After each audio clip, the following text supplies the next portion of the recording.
কি? হ্যাঁ, এনে ওখান থেকে সব বস্তা মস্তা উপরে উড়ে গেছে, হাওয়ার মতন বস্তা উঠছে। নমস্কার বন্ধুরা, সবাই কেমন আছেন? আশা করি খুব ভালো আছেন। আপনাদের আশীর্বাদে আমিও খুব ভালো আছি। কাকুলির আরেকটি নতুন ব্লগে আপনাদের স্বাগত জানাই। আশা করছি ব্লগটি আপনাদের খুব ভালো লাগবে, আর ভালো লাগলে পাশে থাকার অনুরোধ রইল। চলুন ব্লগটি দেখতে থাকি। আজ পাটপাতার বড়া বানাবো। তো কী দিয়ে বানাই পাটপাতার বড়া? এখানে নিয়েছি সুজি, কাঁচা লঙ্কা, চিনি, নুন, হলুদ আর কালো জিরে। এখন সামান্য একটু দেব ময়দা। এবার এর মধ্যে অল্প একটু দেব জল দিয়ে এটাকে মেখে ঘন্টা খানিকের জন্য রেখে দেব। এই যে এইভাবে যদি মেখে রেখে দেন, এটা দিয়ে অন্য অনেক রকমের রান্না করতে পারবেন। একটু বড়া বা একটু 2 চামচ নিয়ে একটু ভাপা করেও খেতে পারেন। এই মেখে রেখে দিলাম, এর জন্য এটার মধ্যে মেখে রেখলাম। যদি বাঁচে আমি আবার অন্য কিছুতে ব্যবহার করতে পারবো।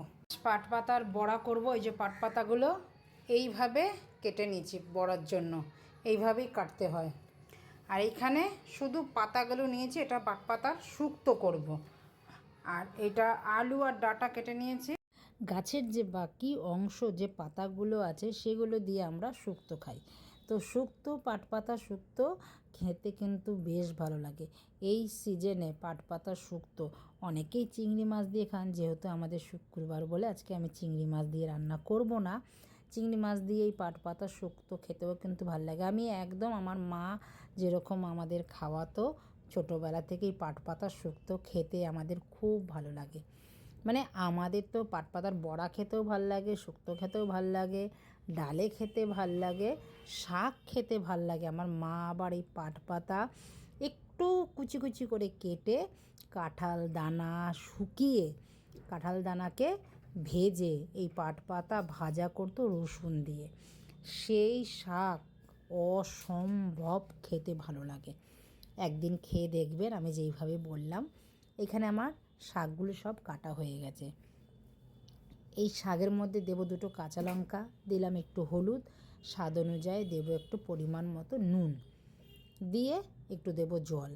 এই জলটা দিয়ে এটাকে বসিয়ে দেবো। এটা একদম সেদ্ধ হবে।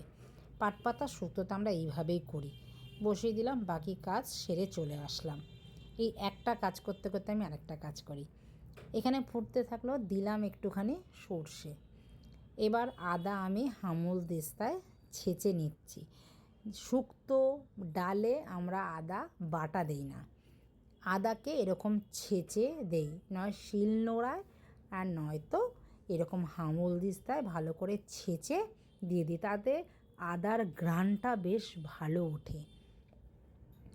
দেখবেন, একবার দিয়ে দেখবেন যারা এরকম শুক্তো টুক্তো খান।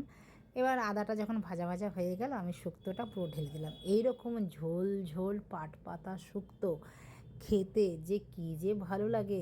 এই শুক্তো আপনাদের দাদা আর আমি খাবো। আমার মেয়ে তো খেতে চায় না, ও এইসব খেয়ে না, মানে খেতেই চায় না। আমার মা আমাদের যেগুলো খাওয়াতো আমরা কিন্তু খেতাম। এখনকার বাচ্চারা এগুলো খেতে চায় না। আমার পাটপাতার ঝোল কিন্তু হয়ে গেল। এবার আবারও কড়াই বসিয়ে দিলাম, তেল দিয়ে দিলাম। এবার বড়াগুলো এক এক করে সব ভেজে নেব। এই বড়া খেতে কিন্তু অসম্ভব। এই বড়া মুড়ি দিয়েও খাওয়া যায়, ভাত দিয়ে তো খাওয়া যায়। এই বড়া, একটা কাঁচা লঙ্কা, সামান্য একটু ঘি, গরম গরম ভাত, জিভে জল চলে আসছে বলতে গেলে। এতটাই সুস্বাদু খেতে লাগে। যারা এখনও খাননি এইরকম লম্বা লম্বা পাটপাতার বড়া, বাজারে গেলে পাটপাতা দেখলে পরে নিয়ে এসে এইরমভাবে বড়া খাবেন, ভুলতে পারবেন না কি খেয়েছেন। আর একবার যদি খেয়ে ফেলেন বারবার খেতে ইচ্ছা করবে। এরকম পাটপাতার বড়া লম্বা লম্বা, এইগুলো দেখলে পরেই বেগুনির কথা মনে পড়ে যায়। শীতকালে এইরকম লম্বা লম্বা বেগুনি পাওয়া যায়। বড়া আমার অর্ধেক ভাজা না হতে হতে দেখুন ওইখানের কী অবস্থা। তাড়াতাড়ি আসুন, তাড়াতাড়ি আসুন, মুষলধারা বৃষ্টি আরম্ভ হয়েছে, এমন ঝড়। তাড়াতাড়ি রেখে গ্যাস বন্ধ করে এখন বাইরের অবস্থাটা দেখুন। 2 সেকেন্ডে বাইরের অবস্থা। এত ভালো লাগছে, কোথায় যেন ভয়ও লাগছে। মানে আমার ছাদে রীতিমতো পায়ের পাতার উপর অব্দি জল জমে গেছে। ছাদ ক্লিন করলাম, এই দেখুন জলের জল ভর্তি।